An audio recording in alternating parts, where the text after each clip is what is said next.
From bureaus worldwide, this is FSN. Cheers, Mark.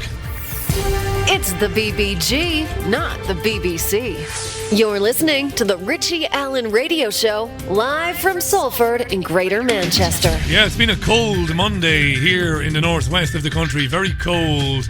Not in keeping with the weather we've gotten used to over the last couple of weeks. Welcome to Monday's programme. It is the 11th of May 2020. I will be taking your phone calls and Skype calls in the second hour of the programme, and I'm really looking forward to that. I'll give you the details in a couple of minutes' time, but there is a meme pinned to the top of the Richie Allen Facebook page and the Richie Allen Show Twitter thing as well. The meme is there, and the meme has all the details you need. Alright, so I look forward to speaking to you second hour.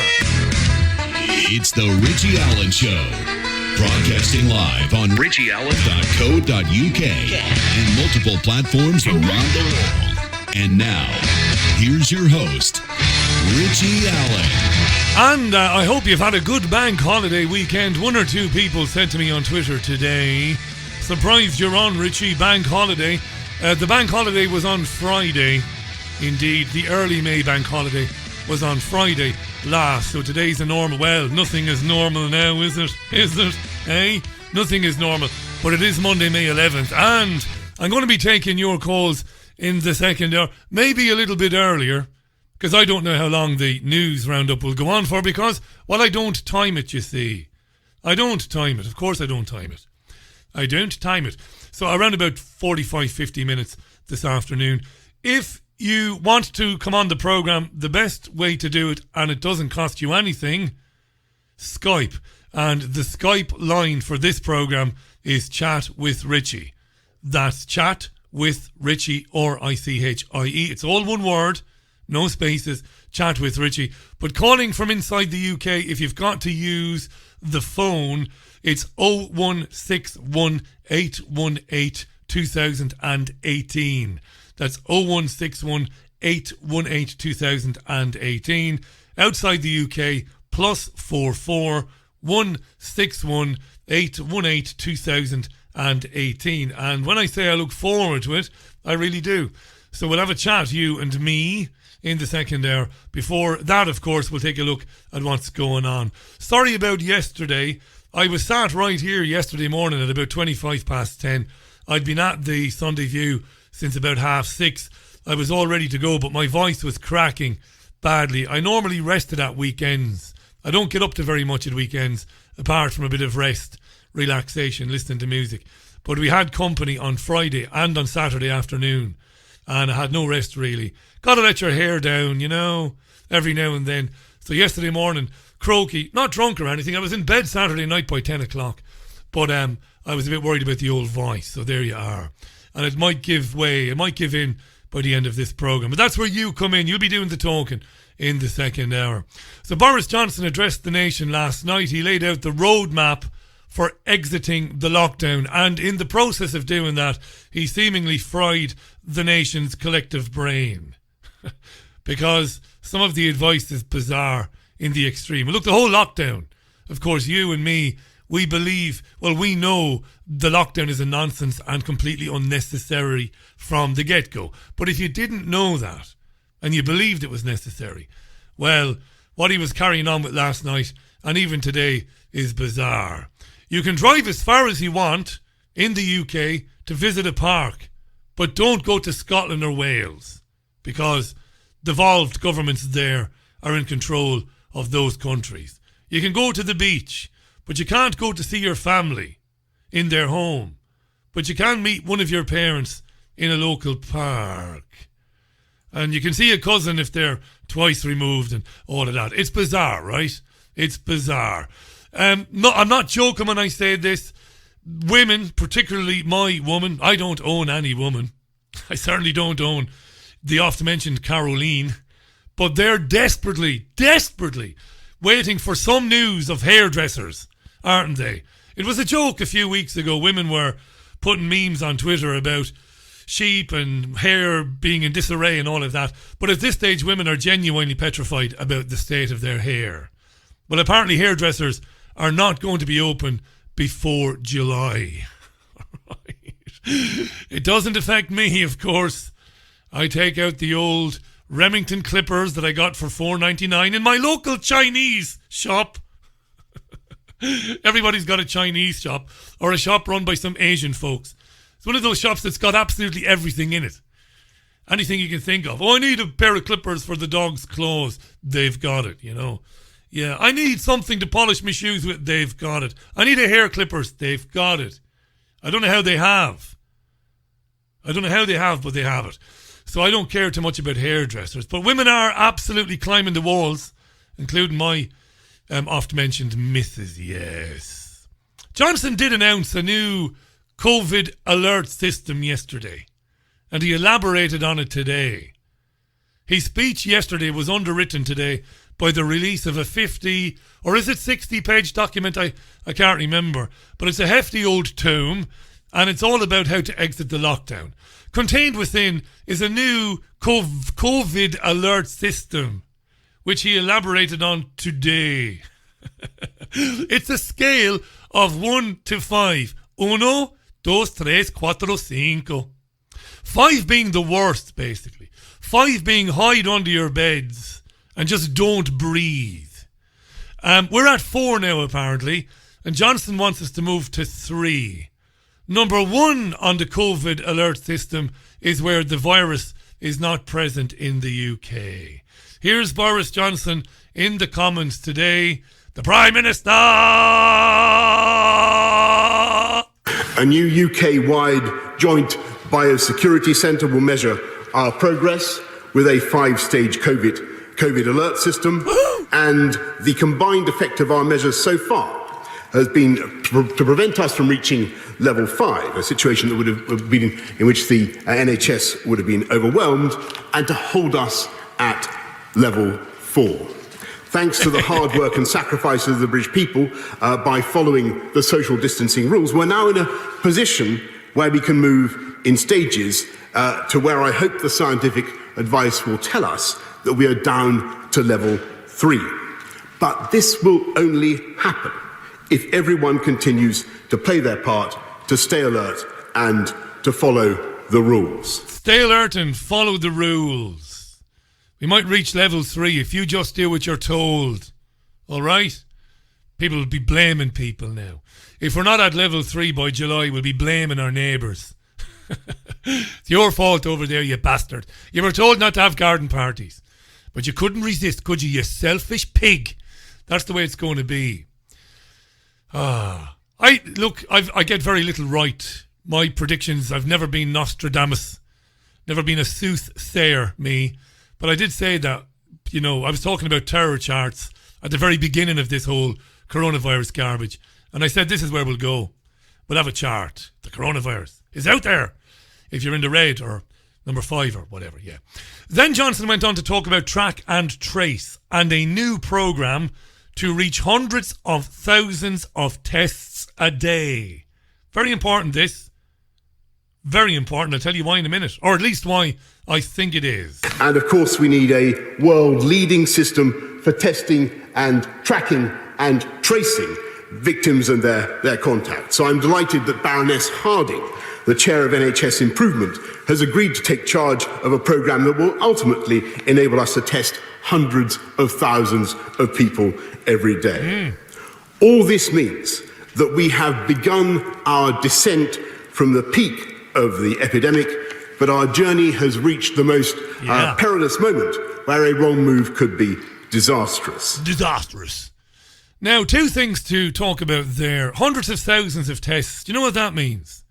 It means that sooner or later, you or me, by the law of averages, either you or either me, we're going to be offered a test. We're going to be offered a test.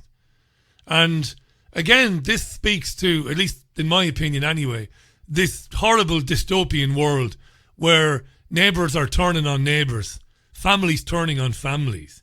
Because I won't submit myself to any testing by any government. But how soon before they say you have to?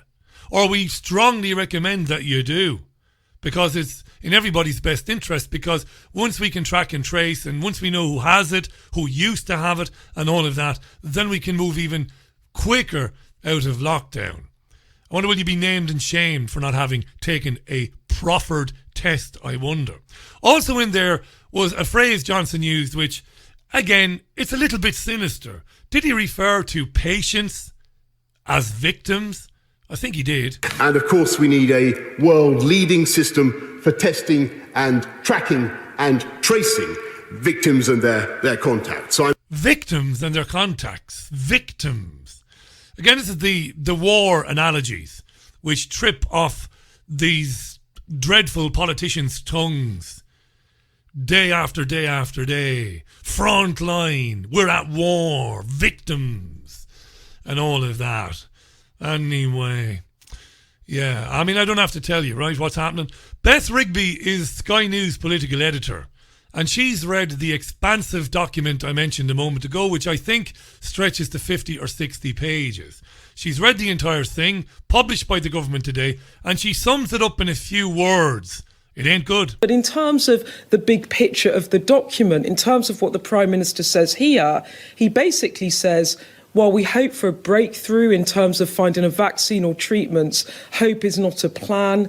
A vaccine could be a year away. In the worst case scenario, we may never find a vaccine. We must countenance a situation where we're in for the long haul. And the real message here is there's no easy way out of this, no easy answer, and it's going to take a long, long time. A long time.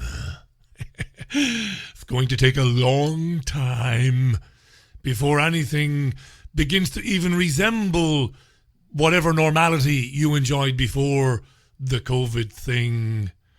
Yeah. How long before they tell us that COVID-20 is out there?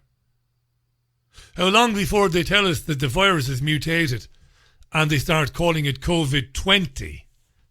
I'm not joking when I say that. It's a fairly reasonable, I would have thought, possibility later in the year. COVID-20. Yes, the bastarding thing is mutated, Paddy. Do you hear me? And, well, we're back to square one.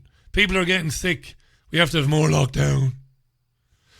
Yeah. 1:15 the hour. You know what I'm going to do? It's Monday, and I try not to be too heavy with you on a Monday.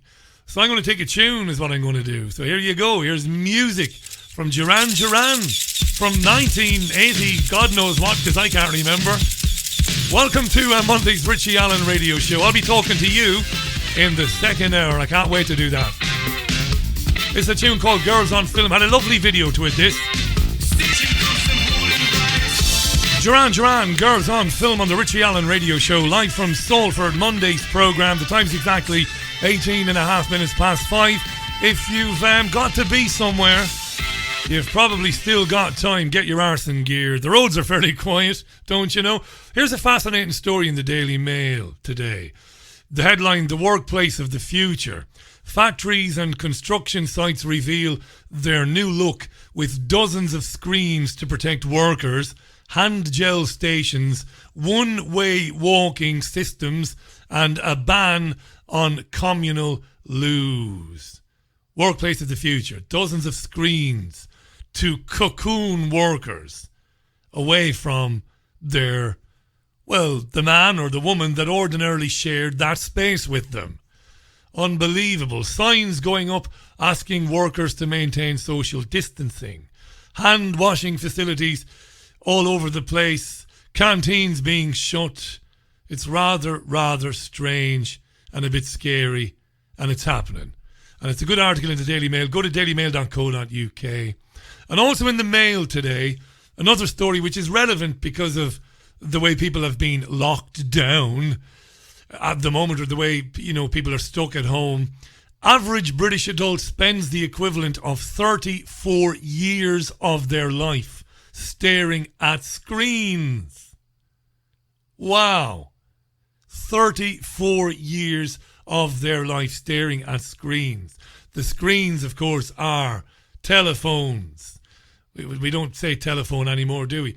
We say phone, we say smartphone or mobile phone or cell phone, as they say in America.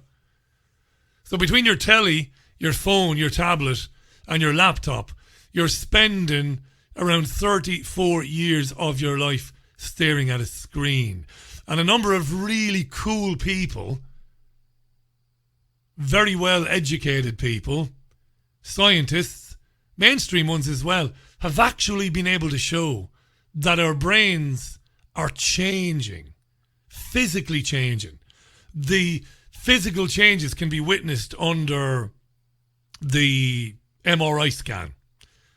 This addiction to tech and to screens. Isn't that an amazing thing? 34 years of your life.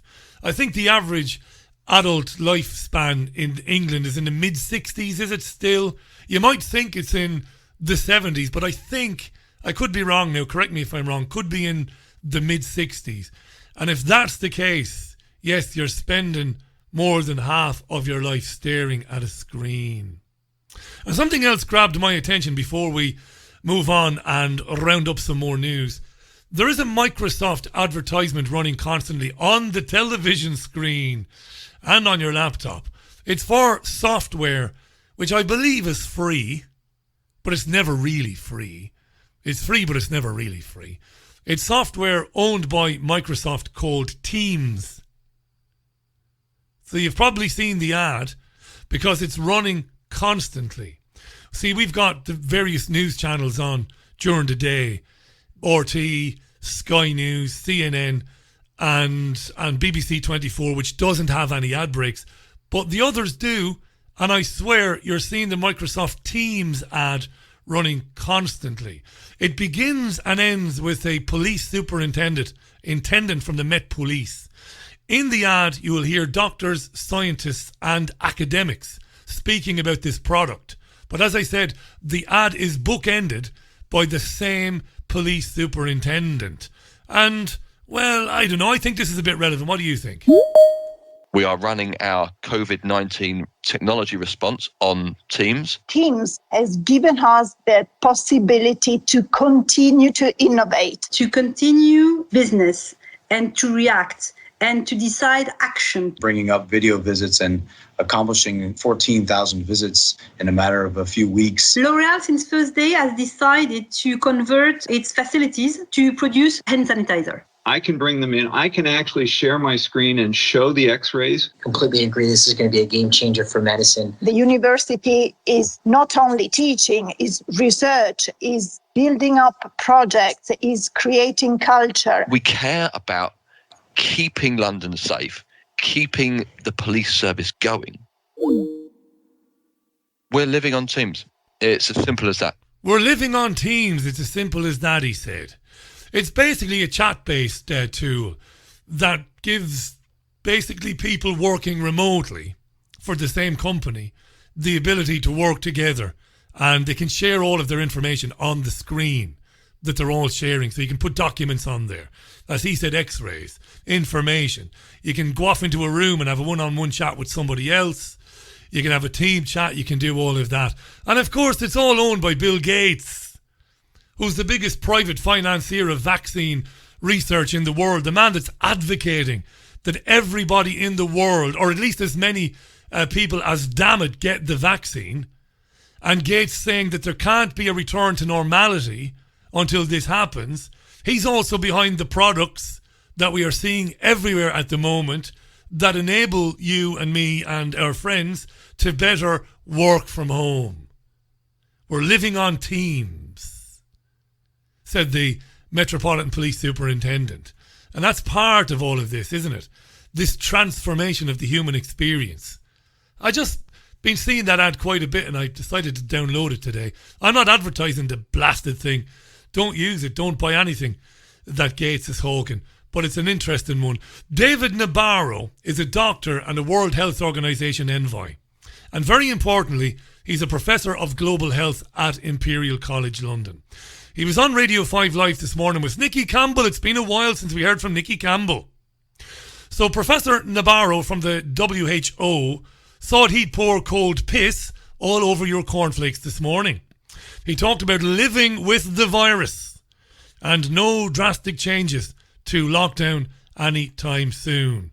World Health Organization envoy and Imperial College London professor David Nabarro. I say that we have to recognise the virus isn't going to go away in anything like the near future. And anything like the near future. We've all got to live with it. We've all got to live with the virus. So the first and most important thing to do is to prevent infection. And he said the physical distancing should continue. Secondly, we've got to be able to detect the disease as in our localities. We've got to stop transmission wherever we can through isolation, and we've got to suppress outbreaks fast. He said to protect the health service, and I would totally agree with that. Lastly, we must protect those most at risk, older people, people who are needing to work close together because that's what their jobs involve, people who are in confined areas. All that seemed to make sense to me. And I also felt that by suggesting that we are going to have to learn as we go, and we will need to shift from time to time if the thing builds up again, that also makes sense. So in general, it seems to be along the lines of many other countries. We'll also have to change our behaviour to cope with and to fight the virus in the future. What I'd like to keep coming back to is that it is going to be up to us through our behaviour to minimise the risk of this virus coming... Through our behaviour, to minimise the risk. ...coming back and hitting us so hard like it has done in the last few weeks. So, for example, at the moment, you can't see your girlfriend, your boyfriend, your friends or family, but you can go to work, but you really shouldn't take public transport to get there, but you can meet one other person in the park and you can play sport, but only with your own family. There are a lot of clarifications needed here, aren't there?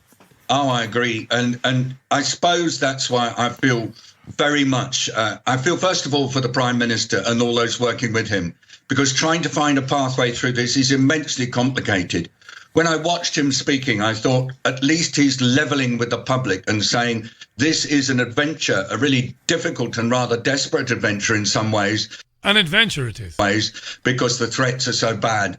But we're going to have to do this together. We're going to have to learn together. And he's kind of saying, could you come along with us and work with us together on this? Come on a journey with me. On this. And I know that the temptation is for people to get very frustrated because it's not clear. I heard the message from the doctor saying, I'm just not working this out very clearly. But the alternative, I think, would be just to go on in lockdown. And that is not a reasonable way to live.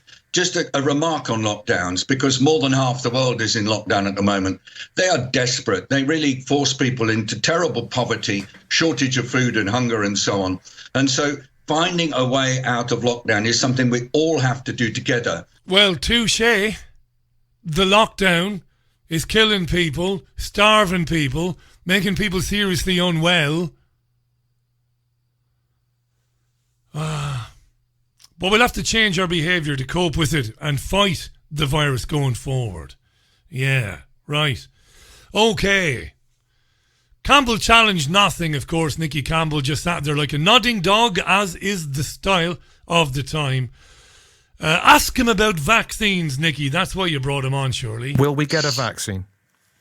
Well, I wish we could have a vaccine now. I wish it was safe. I wish it worked, and I wish everybody in the world could get it. But you know, to be really honest, it's 18 months before a safe and effective vaccine will appear, and then it's probably quite a lot longer before everybody in the world can get it. So we're going to have to find our way through this and find our way to travel internationally and all the rest of things, at least for the next 2 years until that vaccine is there and all of us can get it.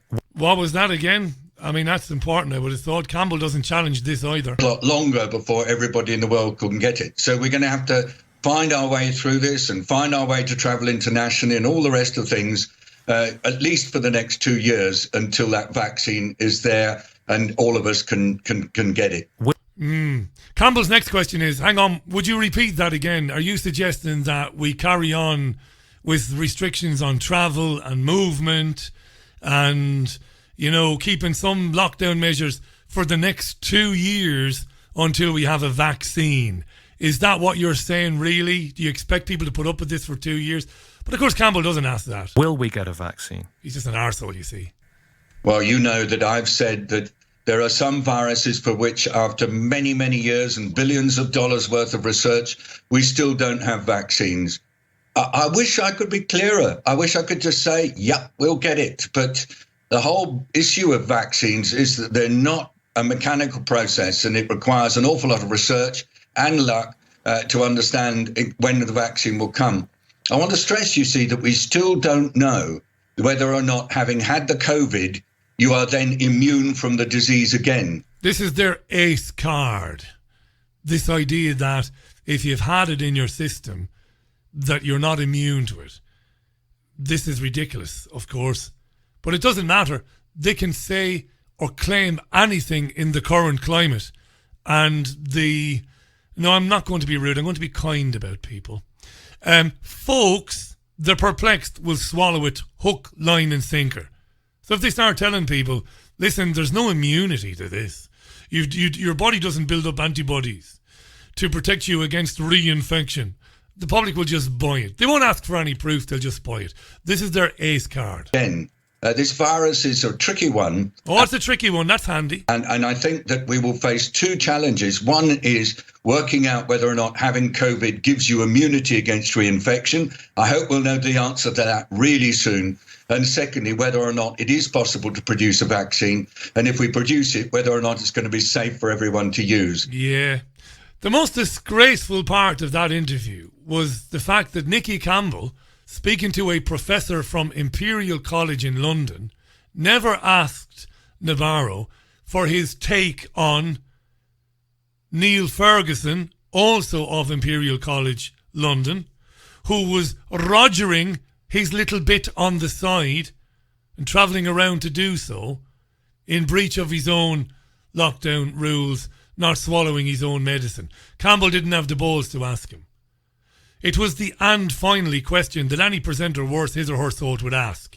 Hey, listen, while we have you, what you make of your pal Ferguson gallivanting up and down the country with his floozy, it's a great Irish word, floozy, while telling everybody else they have to stay indoors? But he didn't ask him. Campbell didn't ask him. I'm reading your tweets when we come back. Lots of tweets. I will be reading them. I'll give you the phone numbers again when I come back. And then we'll have a little bit of fun. Just a little bit of fun because, well, it is a Monday. Renowned healer Mark Bajerski travels the world to find the most unique and powerful crystals for self-healing. Since the ancient times, crystals have been used as healing tools. They hold a natural healing vibration and are highly charged in positive energy. Mark teaches how to channel the universal energy and transfer it to the crystal to activate its healing power. Each crystal is used for its unique ability to target a different physical or emotional challenge. Mark Bajerski is an author, healer, speaker, and founder of the Pure Energy Healing Academy. He shares powerful messages of inspiration and healing on his daily YouTube videos, reaching millions worldwide. Mark's crystals, healing oils, and incense sticks are most sought after by other healers. His collection is available online at www.markbajerski.com. His work is presented through Lemon House, a company that creates and curates consciously made gifts. Top man Mark Bajerski, do check him out. This is the Richie Allen Show, the most listened to independent news radio show in Europe. And very soon, there will be a brand new richieallen.co.uk, all bells and whistles, in the very near future. Hi to Charlotte in Burnley. Richie, how many deaths from flu per year, she asks, and there is a vaccine? Well, that's been discussed, I think, widely in the independent media. We're not seeing, per capita, a great increase in the annual death rate. You know, the daily death rate. There is a number of deaths. I can't say death. We would expect a certain amount of people to die on any given day of the year. And the statistics clearly show that number hasn't risen at all. Maybe a teensy bit, but not much. Negligible, I would say, during this so-called COVID pandemic crisis. So it's a good point, that. It's a very good point. Good morning, or good morning, what's wrong with me? Good afternoon, good evening, and good night to Patrick Vidine. How you doing, Patrick? To Stuart, how you doing, Stuart? To Bob, who's listening to the programme for the first time. Welcome, Bob. Nice to have you on board. Nice to have you listening. Hi to Faisal. Hi to Liz, the Iron Maiden. Hi to Natalie Stacey, top woman. An adventure, said David Nabarro. I'm dying, she says. Yeah, that's what he described it. Johnson wants us to see it as a bit of an adventure. I'm sure it's an adventure. Liz says 7 billion vaccinated, leaving alone the 500 million as stated on the Georgia Guidestone, says Liz. Thanks for that, Liz. Hi to Philip Mills. How you doing, Philip? Nice to have you with us this afternoon. Let me scroll on down. I will be taking your calls in around about 20 minutes time. And I want to point out, as usual, if you spoke to me last time, don't phone me this time. I want to hear from people who haven't Skyped or phoned the programme before. So I'm looking forward to hearing from you. I'll give you the phone and Skype details again in a second. Faisal says we call it the Asian Woolworths. I've brought rat traps, toilet seats, shampoo and Rizlas there. It's the Chinese shops I was rambling on about earlier on. Sometimes Chinese people run them. Often other times it'll be an Asian family, an Asian gentleman and his family will be in there, and there is nothing that they will not have for you present there on the day. No need to order it in, no matter what it is, no matter how weird, no matter how arbitrary it is, they'll have it. Oh yeah. There's a great one in Spain near Sabanias when we lived in Spain. There was a great one, just had everything. There was a really rude Chinese lady who owned it. She was a rude so-and-so. And that was part of the charm, I think. Right, let's move on. 23 minutes to the top of the hour. Hi to David. Hi to Daria. Daria is actually Debbie. How you doing, Debbie? Debbie says, Richie, I noticed the victim bit from Johnson as well. Victims, she says, Debbie. Yes, very strange choice of language, Debbie. But not accidental, of course. No, I don't believe it's accidental at all. I think it's very deliberate. That's just me. Anyway, you heard David Nabarro. None of this goes away without the vaccine. Do you fancy a bit of K? Do you fancy a bit of K Burley? It is a Monday. Let's have a bit of K. We love K. When I say we, I'm pretty sure now that it is we. We love K. K is running a virtual... In case you don't know who K Burley is, K has been on Sky News since Sky News vomited forth from the bosom of Rupert Murdoch, that champion of objective news and free speech. Bastard. So Sky News is the sister station of Fox News. It came out of 20th Century Fox. It came out of Murdoch and all of that, as I mentioned. And Kay's been there since forever. Now, these days she presents The Breakfast Show. It is a news programme, remember. Keep that in mind. It is not an entertainment programme. It is a news programme. Most days, Kay can be found standing outside number 10 Downing Street like an Egypt. Like a bit of a ginger Egypt. No need for her to be there whatsoever, but she stands there.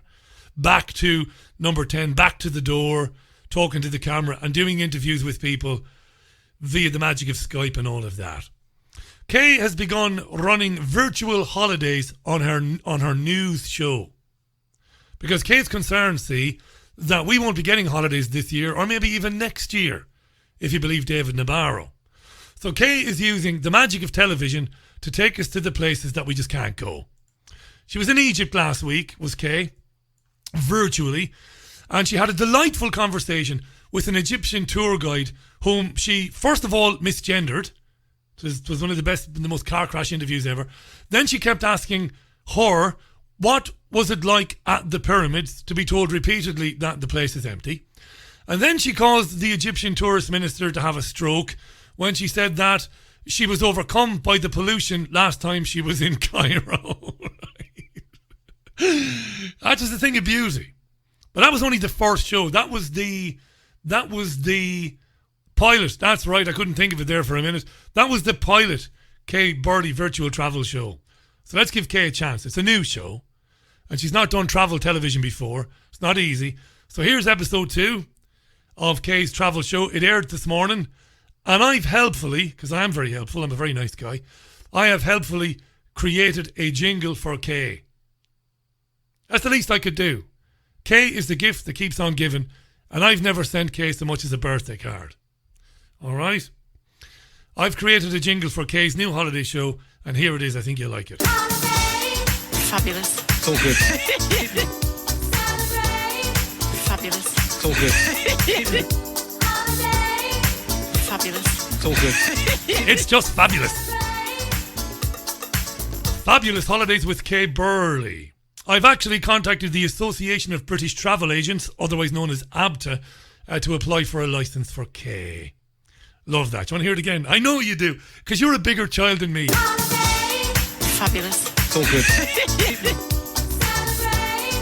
Fabulous. It's just world class. Right, so Kate this morning then was off to Viva Las Vegas. Right.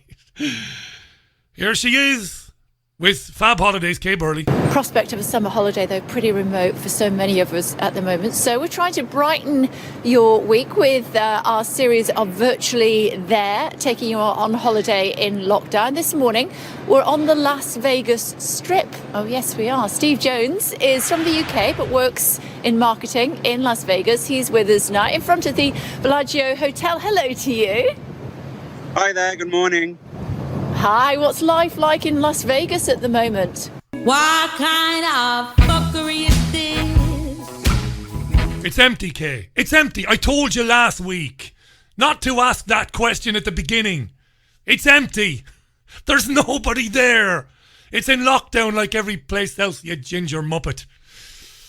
Oh, what's it like? Tell her, Steve. Tell her what it's like, for Jesus' sake. It's pretty strange to be walking around and see the empty strip, nobody around, no traffic. It is very surreal. Yes, you see, Kay, Steve told you it's empty. Jesus wept. Now be a good girl and point out the stuff that's not working, Kay. That's the important thing. Yeah, that's the Bellagio behind you. I know they usually have the water fountains there on display. I know you've done a short film for us. Let's have a look at that first of all. Okay. The short film is gold. Everything is empty. So I'm now outside of the Venetian, which is a hotel casino styled after Venice. As you can see, the gondolas, bars, restaurants, all totally empty. Empty.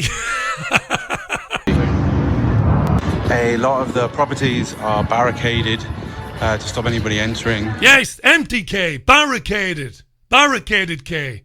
Now, eventually, Kay, you do plan to have working attractions on your virtual tours, don't you? Never miss a bit of Kay. Never miss a bit of Kay. Never miss a bit of Kay. What's interesting is Kay never signed off this morning by saying next week we're off to the Taj Mahal. I think after the pilot and episode 1, I think Kay's virtual tours, well, I think it's just been dropped, I think, which is a real shame. What are we going to do next Monday? I have to call the Association of British Travel Agents and tell them, listen, we won't be needing that licence. Kay is the gift that keeps on giving. You might remember exactly 1 month ago to the day, we laughed. We laughed our backsides off when Kay, standing outside number 10, was interviewing Nicola Sturgeon live from Edinburgh. And right in the middle of Nicola Sturgeon is a big cheese. She's a huge cheese. Nicola Sturgeon is Scotland's First Minister. And right in the middle of an answer, exactly 1 month ago to the day, Kay broke away and started shouting at somebody walking into number 10 Downing Street. Now, Nicola Sturgeon wasn't best pleased. Would you be? There you are, dolled up to the nines, dolled up to the nines. With all your kit and caboodle on you. You're on Sky News with Kay Burley and you're just answering her. And she turns around and starts shouting at some bloke walking into Downing Street. Anyway, she totally lost her shit, Kay. Just turned around. I think she was screaming at Dominic Raab. Now, you might remember Nicola Sturgeon wasn't best pleased and made it very clear to Kay that she was pissed off. But you know why I love Kay? And I hope to procreate with that woman someday in the near future. I'll tell you why. Nobody tells Kay Burley what to do. She was interviewing the very same Nicola Sturgeon this morning from the same place. And you can probably guess what happened next. Really important to err on the side of caution and be very careful. So we announced one change in Scotland yesterday, which is you can now exercise outside as often as you like, as long as you stay. 1 second, Miss Sturgeon, if you would please. Good morning. How are you? Very well. More from the Prime Minister. More from the Prime Minister later, yeah. This afternoon? In Parliament. Thank you. So more from the Prime Minister in Parliament later this afternoon. Sorry about that, Ms Sturgeon. The Health Secretary just arriving, telling us we will hear more from the Prime Minister later on. I'm sure that you will be very keen to hear what he has to say. Actually, I was keen to continue to give a message to Scotland, which is, apart from essential purposes, to stay at home. Shit, I came on here to give a message to Scotland. To Scotland, said Sturgeon. I can't wait till Sturgeon goes on again. Why? Well, Kay's on a hat-trick, you see. She's on a hat-trick now. Do you think Sturgeon will go on again? Hello? Hi, this is Kay Burley's producer. Kay will be at Downing Street tomorrow morning, Nicola, where she'll be presenting Kay Burley at breakfast. Do you fancy coming on to talk about the lockdown? No! No, fuck off! Oh, Jesus. She's on a hat-trick. She's on a hat-trick. This is the Richie Allen Radio Show. There's none like it. At least I don't think there is. I'll be taking your calls real soon. And I hope you've got something interesting to tell me. Here's the Stranglers with Golden Brown. Salford is brightening up. Time is exactly 14 to the top of the hour. The Stranglers and Golden Brown. I better give you the contact details for the phone in. And because we're going to be doing it for about an hour, do be as brief as you can. You know, obviously the beauty of this programme, I don't want to be rushing people or moving people on. But bear in mind, I want to get through as many calls as we get. We mightn't get many calls. We generally do get lots and lots of calls. Obviously, if you've heard it before, we're inundated normally. But do move it along. And I want to give priority to people who haven't contacted the programme before. So, the details for contacting me are very simple. The best way to do it is via Skype. Right? And the Skype name is Chat with Richie. CHAT with Richie. WITH Richie. RICHIE. All one word. Chat with Richie. No T in Richie. But the phone number, if you're inside the UK and you need to phone, it is 0161 818 2018. That's 0161 818 2018. If you didn't have a pen handy, don't worry. It's pinned to the top of Richie Allen on Twitter, the Richie Allen Show on Twitter, and it's pinned to the Richie Allen Show on Facebook, the meme.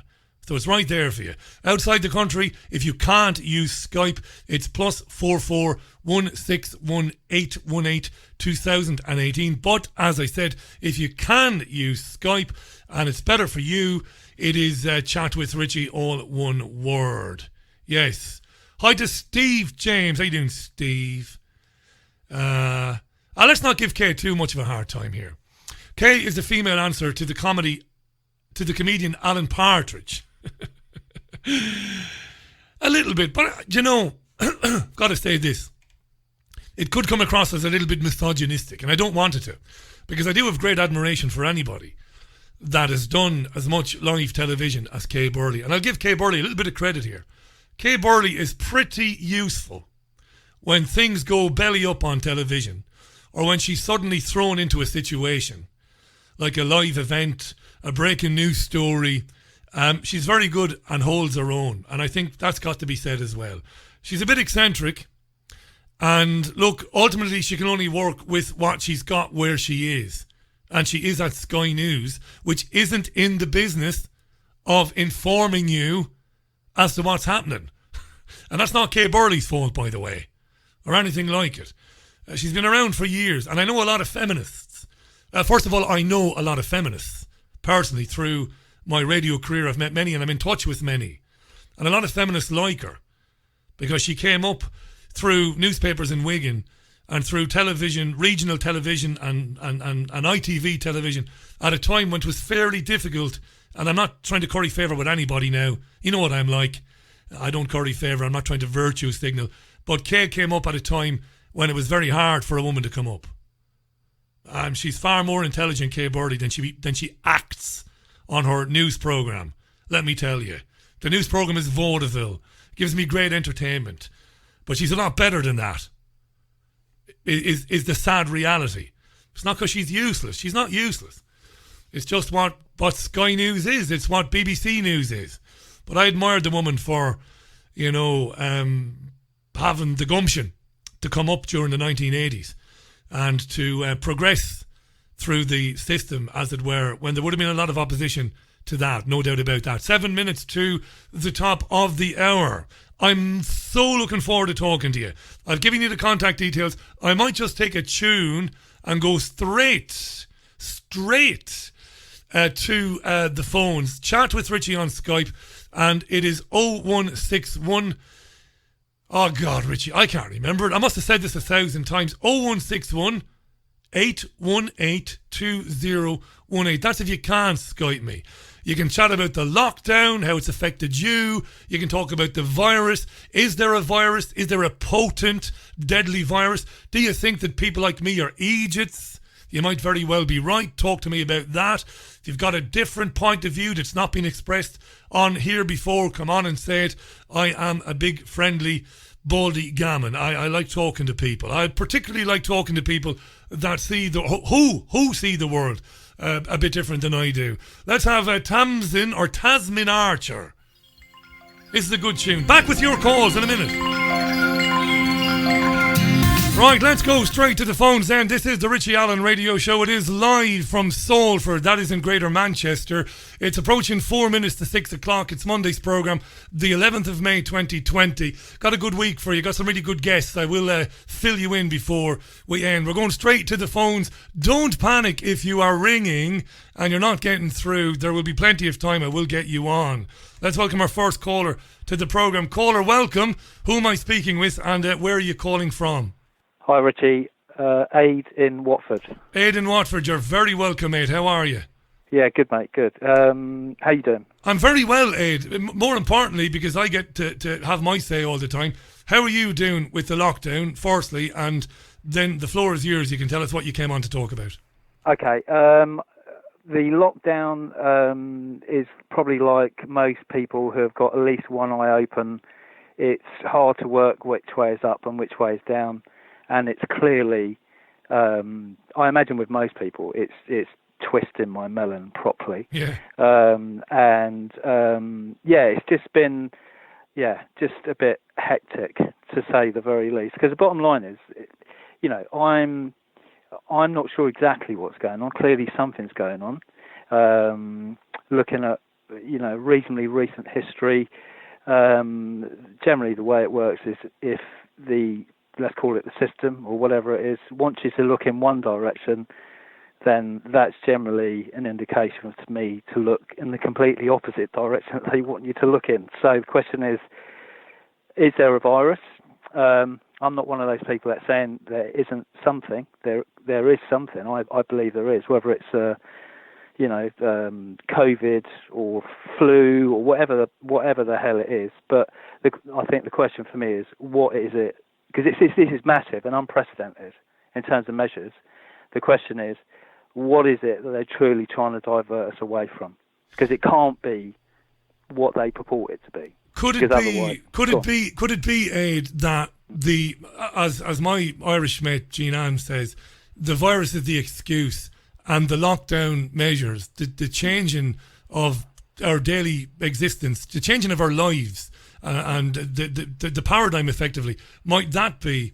I mean, I don't know. I'm asking this genuinely because I don't know either. Might that be the end game here? I think yes. Yeah, but I think yes. They're obviously trying to exact change, but the question is why? And again, I say, what is it they're distracting us away from? That's it. And the only thing, because if you just look at recent history. There's generally the way it works is, you have some sort of issue with the banks and this whole fractional reserve usury nonsense. They reach a bubble, it explodes. They repump the banks up. The way it works is it's all very. When the banks are profitable, it's called capitalism. When they're not, it's called socialism because the debt is socialised. And if you look at 2008, I'm no economist. They said that was, that was on par with 1939. Anyone who's got half an ear open knows that the debt that they publish is 4 or 5 times what it was in 2008. So bubble time, and everything that comes with it. So it makes what you said there makes a lot of sense. It does because I'm not saying I'm right. I'm just no, but it makes a lot of sense. I mean, we've speculated about this. What will happen is this will leave a debt that, as you said, they'll underestimate it.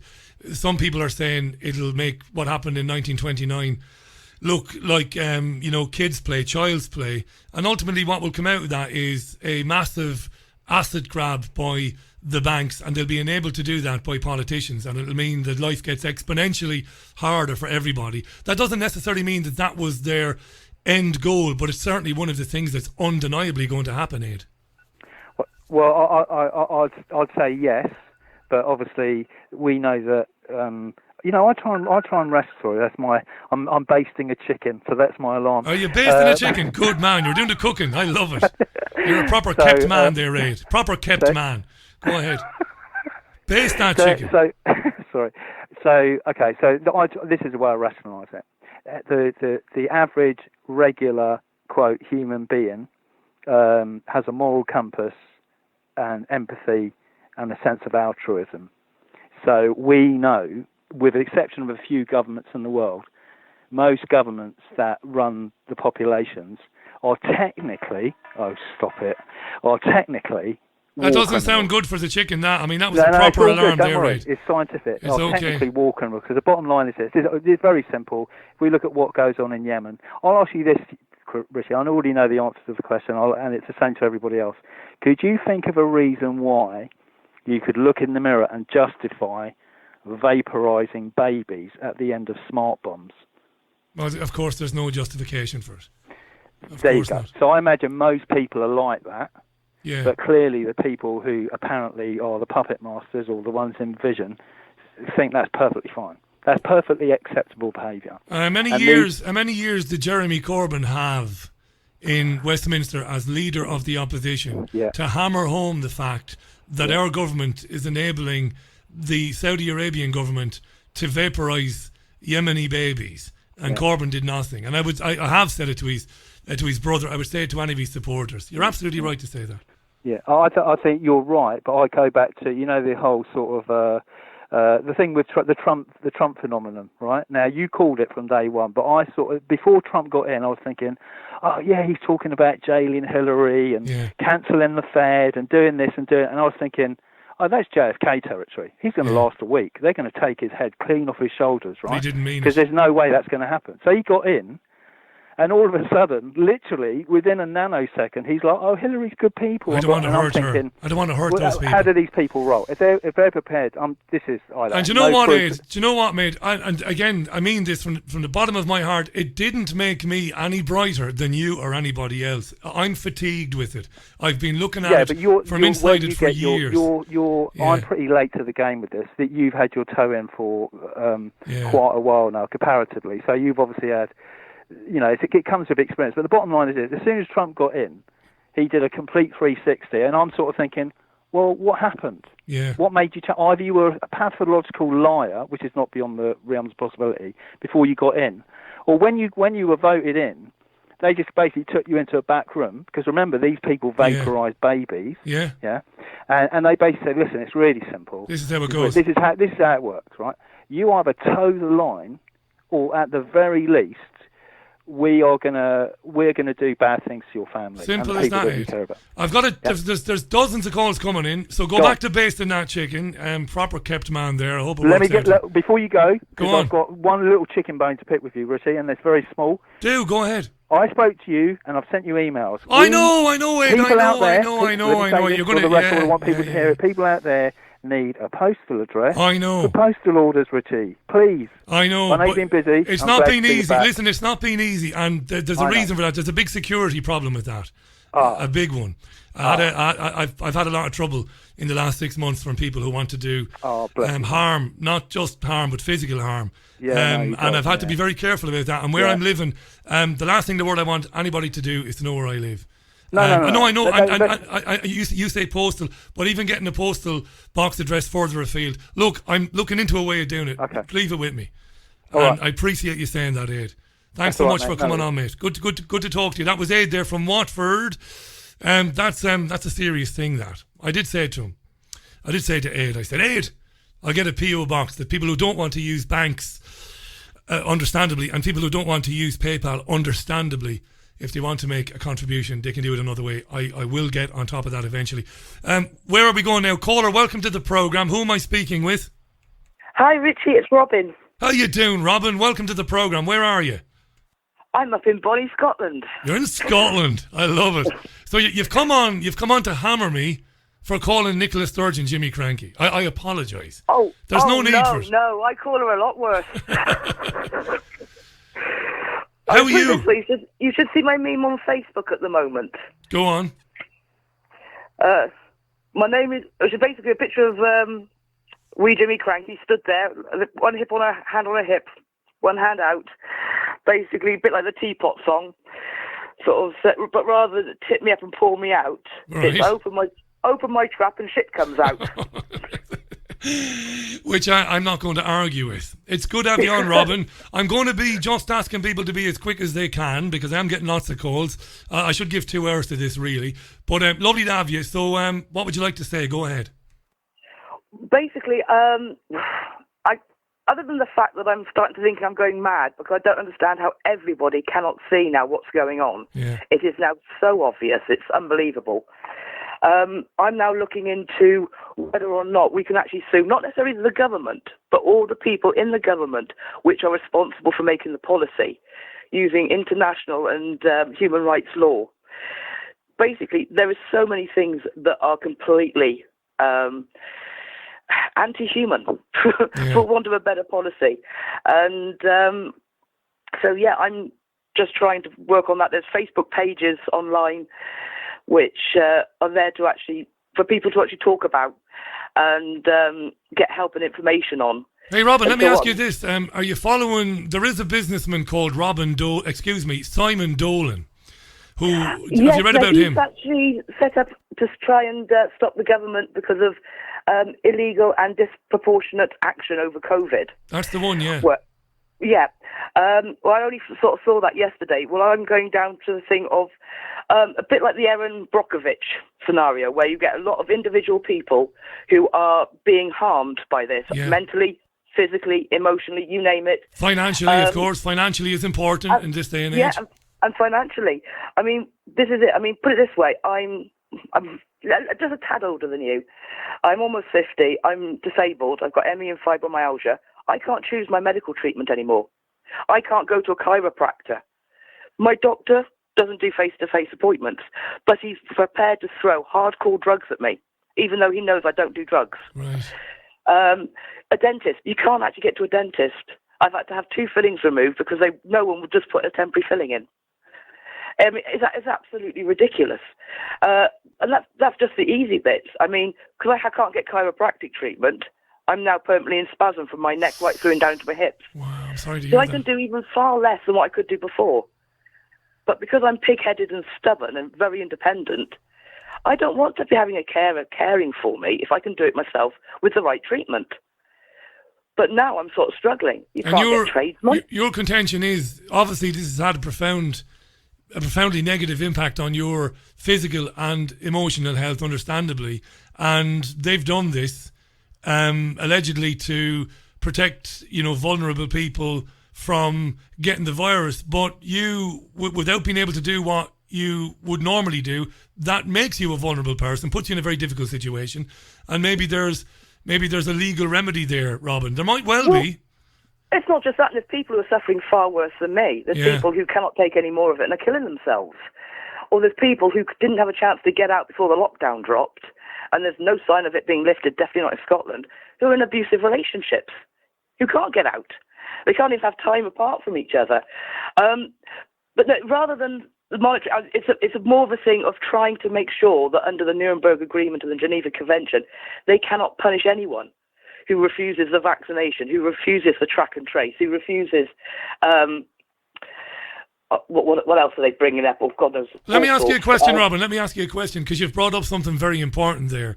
I don't imagine that there will be any concerted effort by our governments to enforce the vaccination. I don't think they'll go down that road. I think. Oh no, I think you're spot on with what you said over the last week or so. I think what they'll do coercion. Is they will sort of say, but if you want to do this, you'll have to have it. And you'll have no choice. Now that's coercion, and that is illegal under the Code 1 of the Nuremberg Agreement. That's right. Not only that, no vaccine, no person who gives a vaccine gives informed consent, which is completely illegal. You never get a parent go in with their child, or you go in as an adult, whether you're travelling abroad or it's just for a booster, you turn around and say, right, yeah, well, these are the potential benefits you should get from this vaccine, but these are the risks. Do you consent? And that is the only part. It's never tested against an inert placebo. We don't have any actual proper safety studies on it at all. There are thousands of studies to show that vaccines cause harm. Thousands, yeah. And now they want to race through a vaccine on one of the most dangerous viruses to actually create a vaccine with. They've been trying with the coronavirus. Well, I found out about it since 1990, and it's never passed an animal trial. And now they're going to skip the animal trials. But what now? There's a lot of different coronaviruses. So are you saying that vaccines for coronaviruses haven't been tested on animals in the past? Because I didn't know that. Is that what you said? No. They've tried making coronaviruses in the past. Basically, coronavirus growing the virus, basically. Common cold. Right. It's just a family of common colds. But they've never. Every time they try to make one, it's always failed at the animal trial.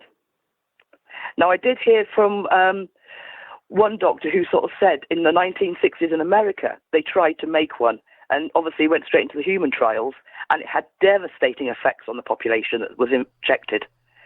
The problem is it wasn't, in the trials I've read, which have done on the animals, they take the vaccine very well. They make a very good immune response, and you'd think they've actually hit the gold mine until they were actually then exposed to the actual real virus.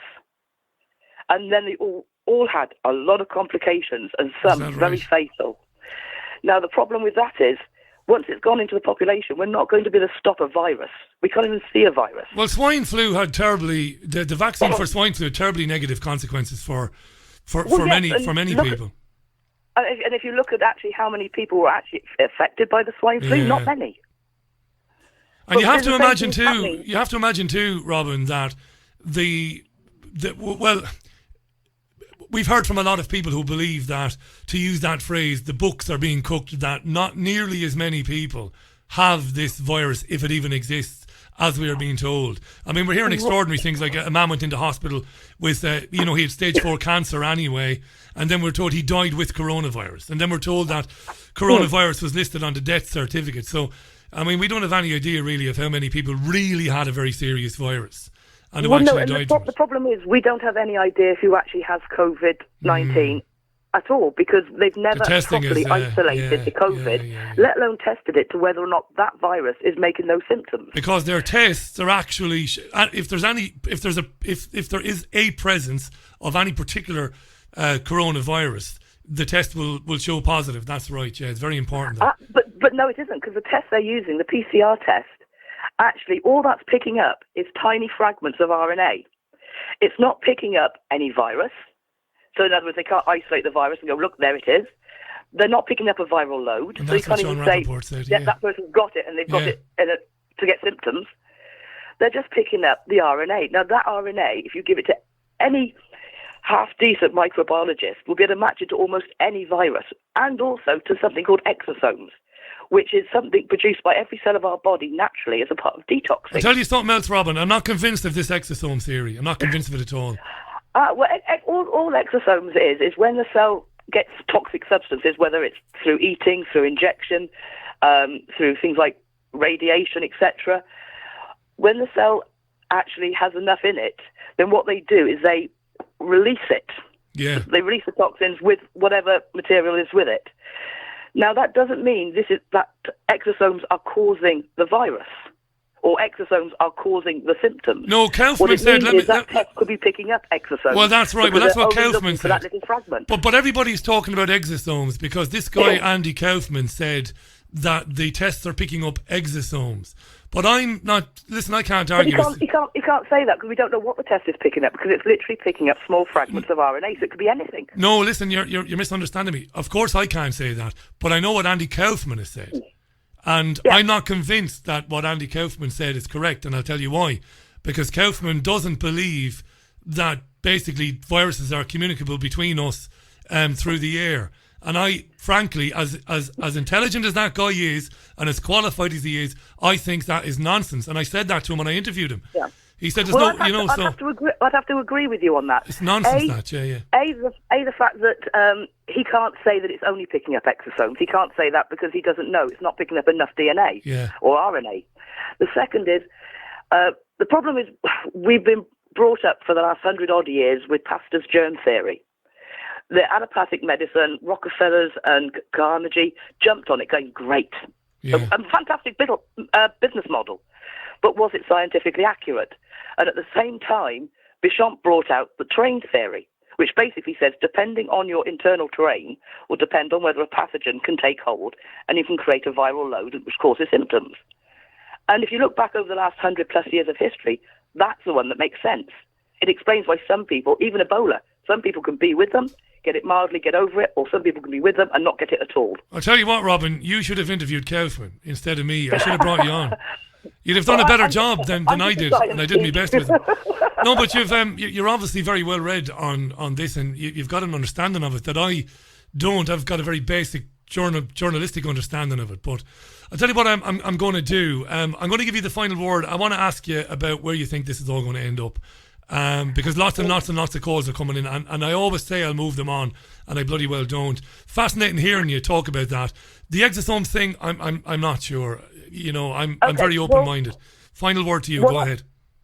What I think we're actually looking at, although I can't get my hands on the raw enough data to prove it, is something called respiratory viral interference, which is caused by actually the flu virus interacting very negatively with a coronavirus, which makes perfect sense if you look at the age groups, because what we're looking at is mainly old and very ill people who seem to be being diagnosed with this, and they're normally the ones that are pushed the flu shot. So what are you talking about then? A kind of a supercharged flu, is it, or something like that? Yeah.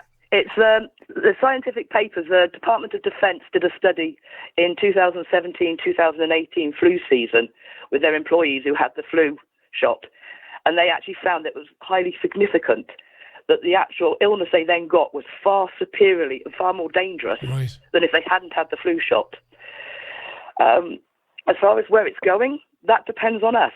If enough of us can stand up and enough of us can actually start doing the research and looking and calling it out, going, no, bullshit, mate, not happening, then we can get over it. They can only do what we allow them to do. Ultimately. And that's why, because I'm not physically fit enough to go marching and all the rest of it, that's why I thought, no, I'm going to try and do it via the back door, to sort of say, no, you cannot persecute anyone who refuses to be tracked and traced, who refuses a test that doesn't even pick up the actual virus you claim you're looking for. Basically, you're not going to be coerced, Robin. End of story. Oh no, I'm not. Yeah. But I can see how you've been talking, how they're going to try and coerce it, or through mainstream media and through the fear, get people to take it because they're just too damn scared otherwise. And a big court case where you're actually holding those who are making the policy personally liable, I think is the only way to actually hold them by the balls and go on then, I dare you. I'd love to see it, Robin. Thanks for coming on today. Thanks for coming on today. Lovely to hear from you, by the way, genuinely. And good luck with the fibromyalgia and the treatment. And I hope you're back with your chiropractor before too long. I really do hope so. Thanks for coming on today. Or just anyone who can beat me over the back with a piece of 2x4. That might do the trick as well. Cheers, Robin. Nice to hear from you today. Thanks for that. Boy, that was Robin there calling from Scotland, believe it or not. This is the Richie Allen Radio Show. It is exactly 19 minutes past 6. There will be plenty of time to take the calls. I know there's a big queue of calls there. I'm going to very quickly give you the contact details. It's Chat with Richie on Skype. Chat with Richie. That's RICHIE, all one word. Chat with Richie, no gaps. But if it is the phone, if it's got to be the phone, it's in the UK, 0161 818 2018. That's 01618182018. And obviously then outside the UK, +44 161 818 2018. I am fairly useless. Caller, welcome to the programme. Who am I speaking with? Hi, Richard. It's John from Manchester. How you doing, John, in Manchester? How are you? Which part of the great city are you from, John? I don't know if you know Denton near Stockport. Of course I know Denton near Stockport. What's wrong with you, John? I've lived up here for years. I do get out and about. Nice to be chatting with you, mate. How are you? How's the lockdown affecting you? And what would you like to say? I just wondered if you'd do some economics, Richard. I'll do my best, John. Yeah, if we can go back in history to the 1950s with people like Jim Slater and Sir James Goldsmith, it's relevant today to what's happening.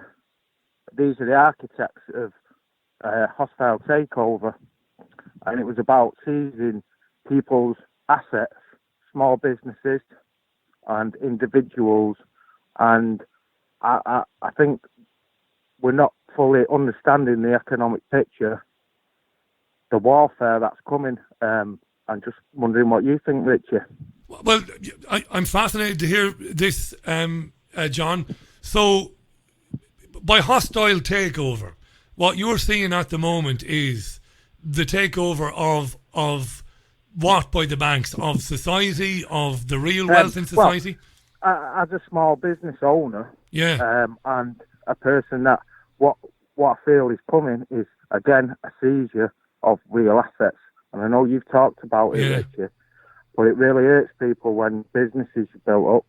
How are you getting on, John? Before we talk about Slater and what Slater was doing, how has it affected you? I don't want to be personal. I don't want to know your business, but how has it affected you? My business, the business that me and my wife has built for 8 years, is shut and is not going to open. And the more, the people we employ, I have such a debt and a loyalty to, and I can't give them answers, Richie, and it's really difficult. Jesus. And why I've mentioned looking back in history is that if you look on the high street, Richie, there used to be butchers, greengrocers, all small businesses, and people could own businesses and be invested in the people that work for them.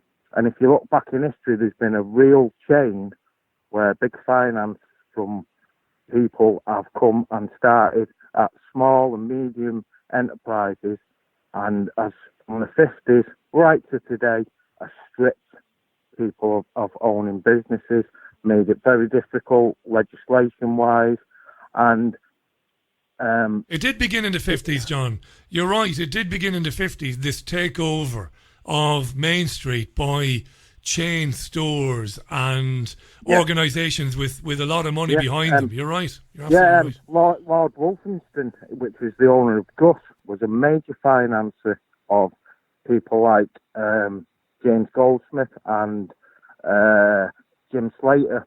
And why it's relevant, Rich, is because it's filtered down all the way through from them gaining small family-owned businesses.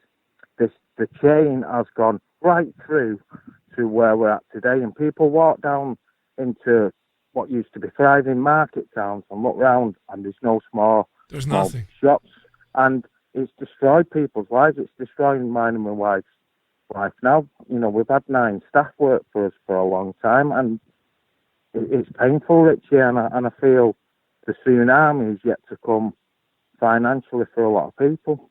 Do you think, looking back over the years, we've had one of these recessions that we think are stage managed? They come along every 7 or 8, 9 years, don't they? Usually between 7 and 9 years. Yeah, absolutely. And they let people build up credit and invest in the business, so there's something in the pot for them to come and take, and that's really difficult to swallow, Richie. Without being rude now, without being personal, would I be right in asking you, would I be right in suggesting that before this pandemic, because it obviously is a pandemic, before this happened, were external forces making life difficult for you and your wife's business anyway? Yeah, absolutely. At every stage, but, you know, you put, like yourself, Richie, you put hours in, and where, you know, you're doing 12-hour days, and you sit down on a Sunday and you do a wage bill and pay your suppliers, pay everybody, and we can sit there week after week and say, what have we lost this week? And you can stomach that, and you'll have good weeks and bad weeks, but this comes along and it just tears you to bits because you've not got any momentum to do anything. And we have a big landlord, and he's been most difficult, Richie, over everything, you know, not negotiating, just really tough times, you know, and we've got young children. So it's difficult, Richie. I can hear it in your voice, John. I watched, we were in southern Spain in 2008, 2009, and the planned recession there. I saw what it did to Spanish businesses.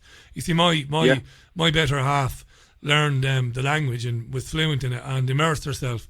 And I saw their very good family-run businesses in different, industries in food and beverages and going down. And it wasn't because they weren't competent at running their business. And it sounds very much like, for you and your wife, it isn't any lack of competency. It's not even market forces. It's external forces. Would I be right in saying that I saw a little bit of this in London back in 2013? So fees and rates and that sort of thing, they cripple businesses, don't they? They do. The small, and when you are trying to cover all bases and put the hours in, because you have to stand in there and do it and physically do this stuff, it gets really difficult to manage work life. But you give it your all, don't you, Richard? And every time you dealing with bureaucracy and really difficult financial things, it becomes an impossible task.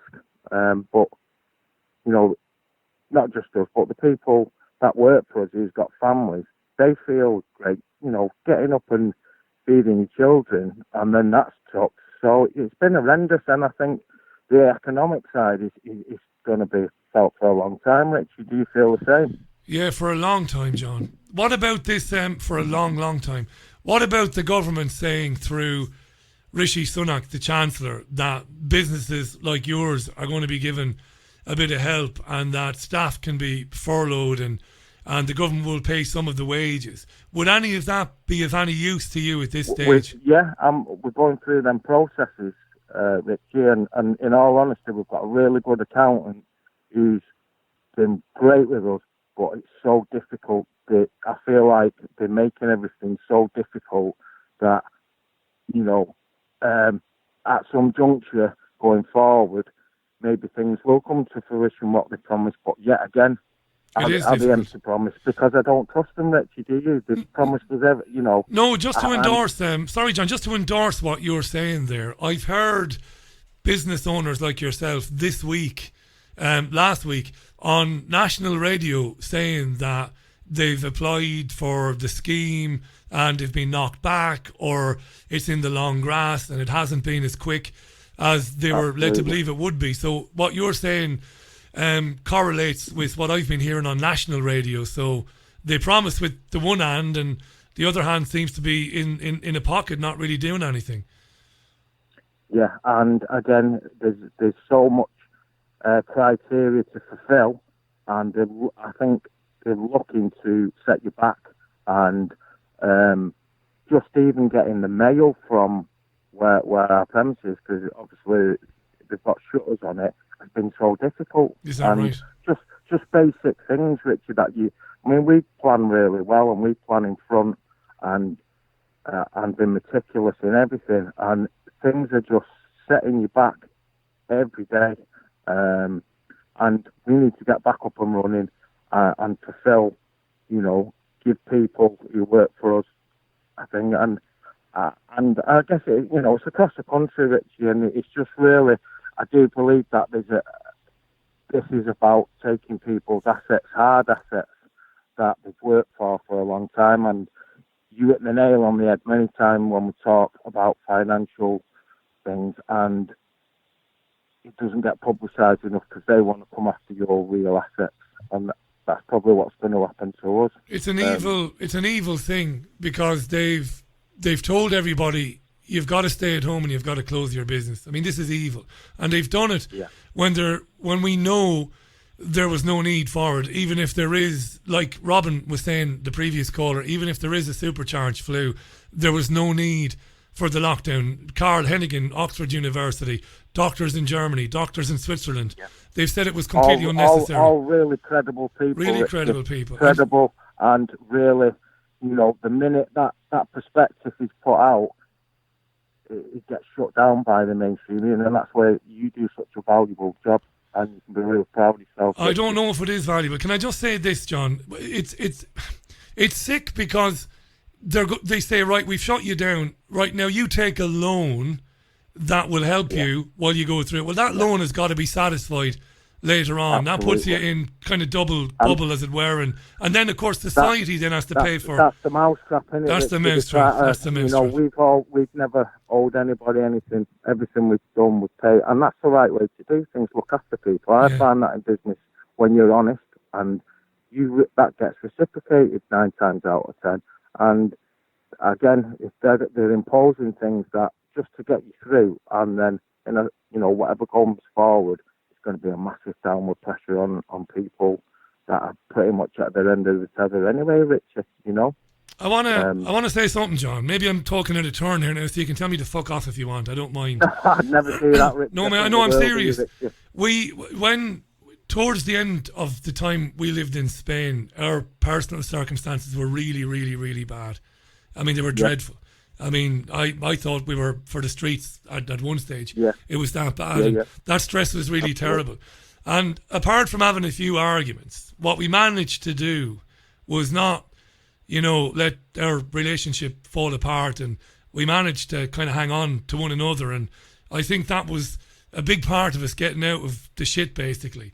And all I'd say to you is, I couldn't advise you because you're a businessman. I'm not. I don't know anything about business.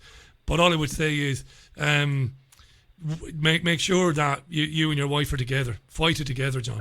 Absolutely. That is really good advice, Richie. That's great advice. You might have a screaming match every now and then, but don't let it go any further.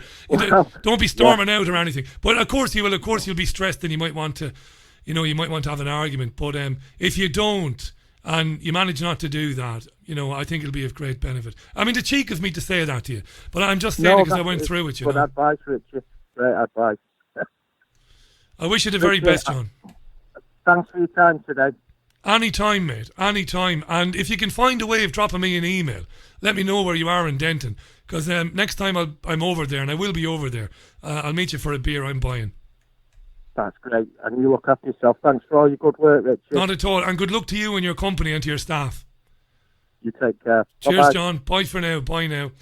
That was John, who's in Denton, Stockport Way in Manchester. And I suppose a lot of people with businesses, small or medium-sized, are facing that reality that he's facing today. And my heart goes out to him. It really does. The number to call by now. It's 0161 818 2018. That's if you're in the UK. If you're outside the UK, it's +44 161 818 2018. I told you the voice would go, didn't I, towards the end of the day? I'm having laryngitis issues. But if you want to Skype me, it's chat with Richie. It couldn't be any simpler. Chat with Richie. Do call the programme. I am giving priority to people who haven't called me before, right? So get in touch with me. Let me see there now. What am I doing? I'm trying to take a call in here now. Let's see. I think I might have Ricky. I think it might be Ricky. Is it Ricky on the Skype? How you doing, Ricky? It is. Hello, mate. I didn't think I'd get through. I thought I'd just give it a quick go. Oh, well, I'm glad you did, Ricky. Where are you calling from?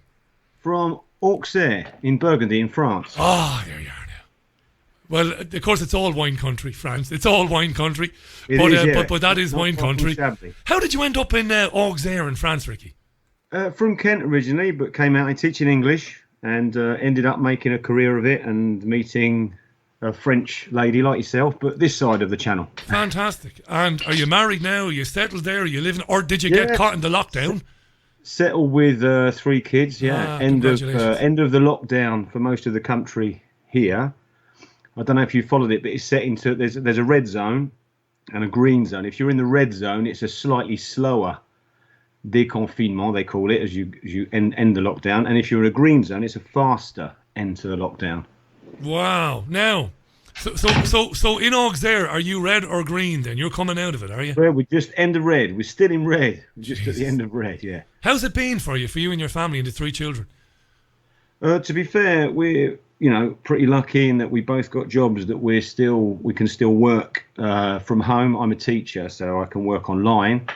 So we can't complain, financially, but we see the damage around us with other people we know, friends and family that have, lost businesses or at least in trouble, like the guy you were just talking to. But it's the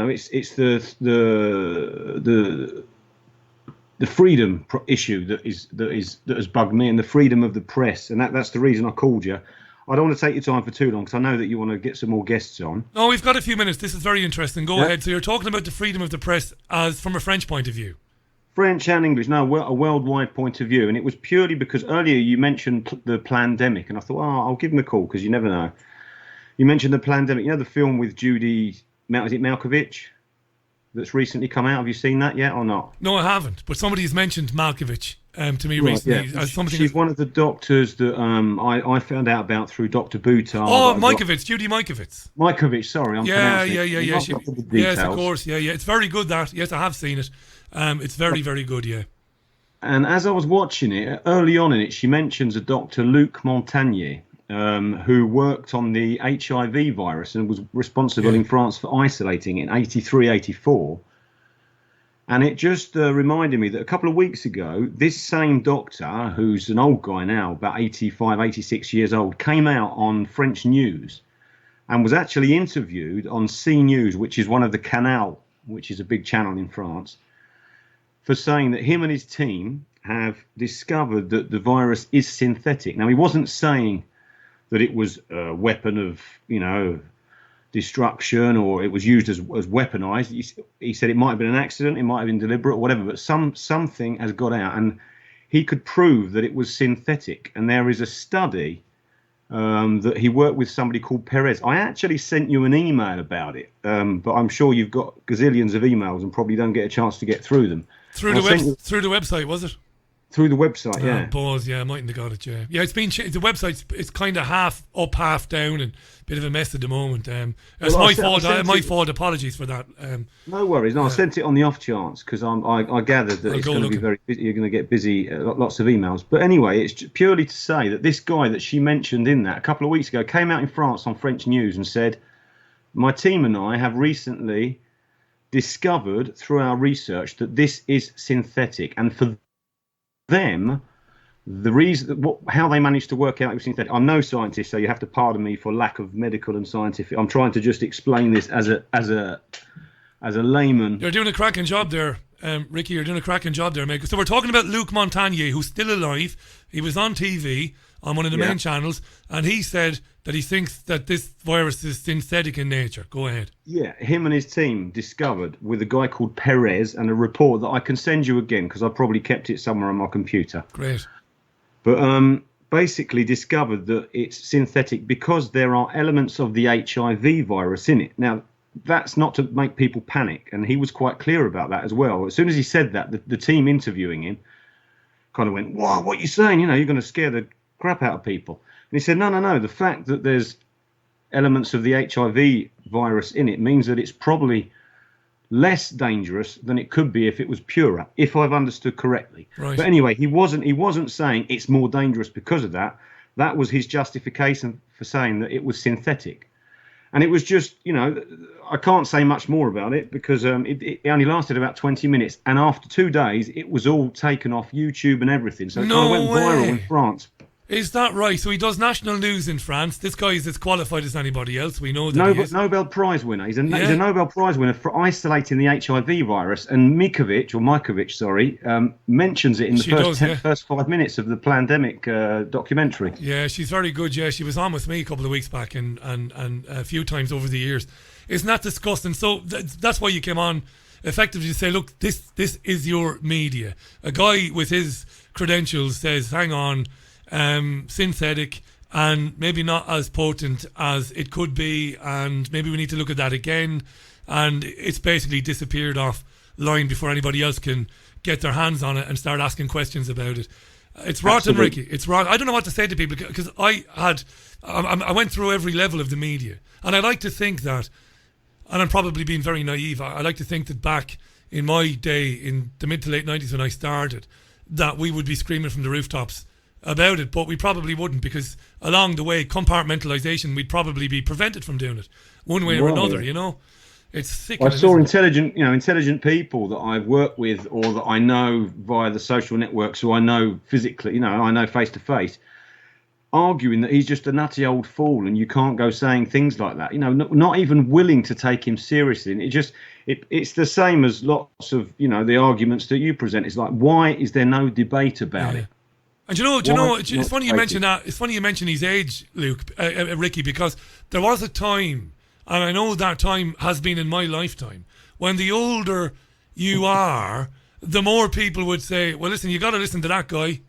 He's 87. He's been doing this for 50 or 60 years, So let's have a listen. Good point to that, yeah. But it's gone. It's kind of inverted, isn't it? Now we're supposed to look at older people as silly old fools. Useless eaters. Wipe them out. Yeah. Get rid of them. I don't mean that. Disclaimer there, just in case anybody took me seriously. Probably not on this program. No, but what does your wife think of these things then? Does she take an interest?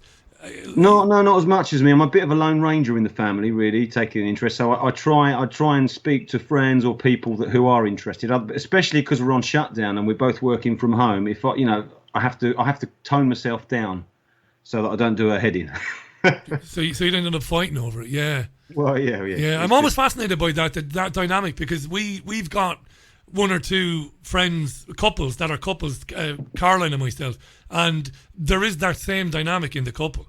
One of them is generally very interested in the independent media and what is being discussed there, but the other one thinks it's all stuff and nonsense, basically. I'm fascinated by that, yeah. Yeah. Let So it's not so much that. It's not that it's stuff and nonsense. That she's more in the bracket of I don't want to hear about it. It hurts to hear about it. Yeah, let me let me not hear about that because it's painful. And lots of people are, and I can understand it. So I try not to bother her with it. I try and just send little touches out there now and again to see if she'll take the bite, you know. But I don't want to force it down anybody's throat. Yes, I found out to my cost it's the right way to go. I used to beat people over the head with it years ago. I used to properly, because of course once I started to see certain things as being untrue, like yourself, Ricky, and like Robin was saying before, and like John was saying before, you look at people and you think, well, you've got to see this. So you felt like shaking them and screaming at them and banging them over the head. And I did all that except for banging them over the head. And I found out it was just the wrong way to go about it. You never get anywhere. Right. So tell me this, are you properly French? 4-hour dinners and all of that. Funny enough, no.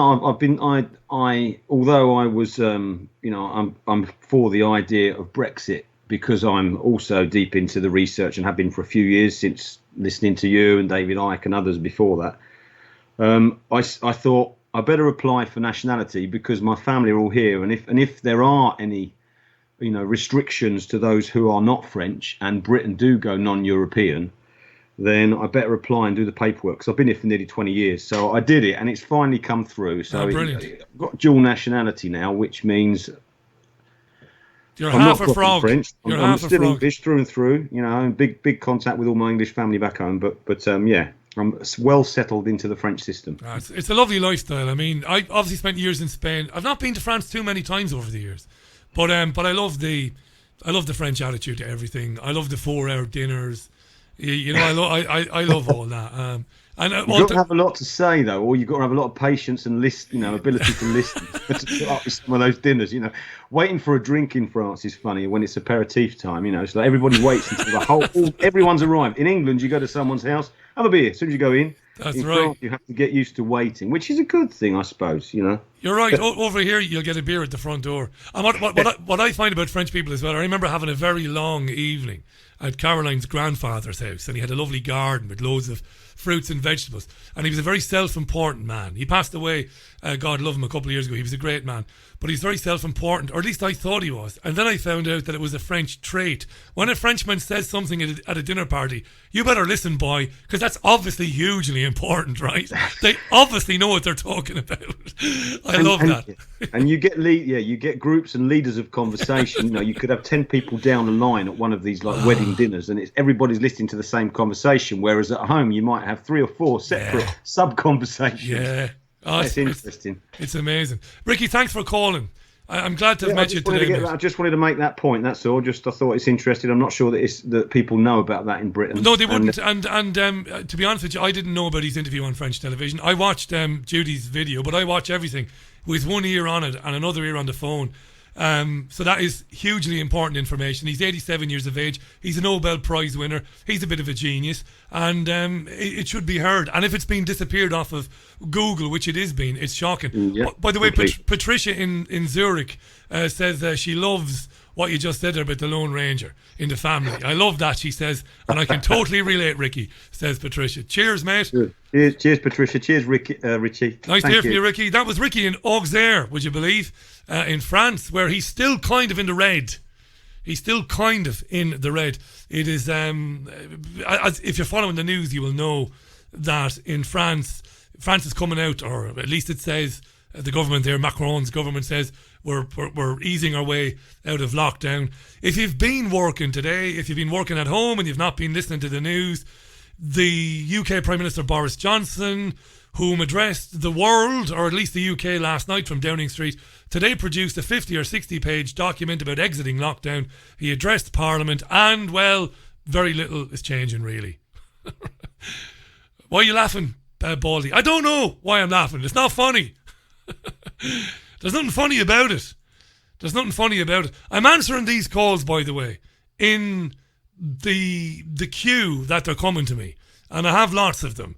So I'll try and take a couple more before we wrap it up today. And I promise you faithfully that when we do a phone in next week, there won't be any said from me. There won't be any news roundup, or there will. We'll do a 2.5-hour show. I'll do a 25-minute news roundup, and then we'll do a 2-hour call-in show, because we get lots of calls. So I'm going to have to be as quick as we can. So I'm going to ask each caller now, between now and the end of the programme, to be as quick as you can. Let's welcome caller to the programme. Caller, welcome. Who am I speaking with? It's Debbie. It's Dario off Twitter. Debbie, I'm so glad you made it. I was going to send you a message to get your number to give you a call. I'm so glad. How are you, Debbie? I'm grand. I'm not too bad. How's yourself? I'm hanging on in there. Now, where are you in the country? I'm in Bolton, so not so far away from Salford. You're I'm in originally Bolton. a Moss Side girl. You're a Moss Side girl. Get in there. Yeah. Lived in Moss Side myself many moons ago. with Oran Doors. Lived there. No, I found it great. When we moved, we didn't know where we were moving. When we arrived, we were told that we'd landed in Beirut or south central Los Angeles or something. But we found it great. Debbie, I'm taking up your bloody time. Thanks for finding us. The floor is yours. What would you like to say? Mandatory vaccines. Coming? I cannot believe what is happening to this country, to what's going on globally. And I am so worried about what the agenda in all this. I think I know what it is now. And I don't mind telling you, I was one of them people back in February when I saw this jump from Wuhan to Italy and Iran, and I was watching it unfold, and I was horrified, terrified what was coming towards us. And all the while, you've got people that are throwing the stones at each other in society. Oh, look what Sharon's doing. She's been to Aldi twice, and look, she's talking to somebody on the street. Oh, quick, get in your house. Have you seen that, Debbie? Have you noticed that going on in Bolton? Yeah, and you know what? To a degree, in the beginning, I was like, why are people not taking any notice? What are they doing? What are they doing, the fools? And then as things are going on, I'm thinking, this just does not make any sense. It doesn't make any sense. I've been following doctors all over the world on Twitter, various other things, digging. And the conclusion that I came to is mandatory vaccines. This is really interesting, Debbie, because just to go back to what you said there, at the very beginning, you thought, cripes, we have a nasty virus going around. Why are people not taking any care? So you were on the side of the government early on. Oh, good Lord, yeah. You know, and I was listening to the other guy who had the business, you know, with the guy over in Hyde, is it, or something? John and Denton, yeah. I shut my business. I had a business for 8 years, a retail operation, and know how hard it is to survive. And this, what is happening to people now, all you can get is people saying, but it's democracy. And I'm saying, but democracy is slipping away from your fingers day by day. And as a society, and I'm saying to him, while they're all throwing stones at each other, look what's going on above you. What are they doing? And they're all saying, I don't know, you know, we've just got to be behind our government. And I said, but what they're doing isn't right. And I don't know whether anybody else sees this, but from my point of view, we're dealing with the same disease as they've had in Italy and Spain, yeah? Okay, so yeah, there is some sort of a virus going around. It is a bit potent, is a bit strong, yeah. So considering we've not had a full lockdown like China, because don't forget we were about the fifth one on the journey. So you've got China, you've got Iran, you've got Spain, Italy, and England. The UK, sorry.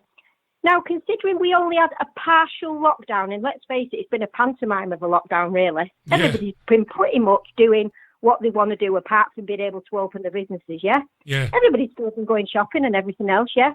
Yeah, fair enough. Like, mathematics says that we should have been completely collapsed by now. Our NHS should have been creaking at the seams weeks ago. And yet they built these hospitals, these Nightingale hospitals, including at Manchester Central, and they're empty.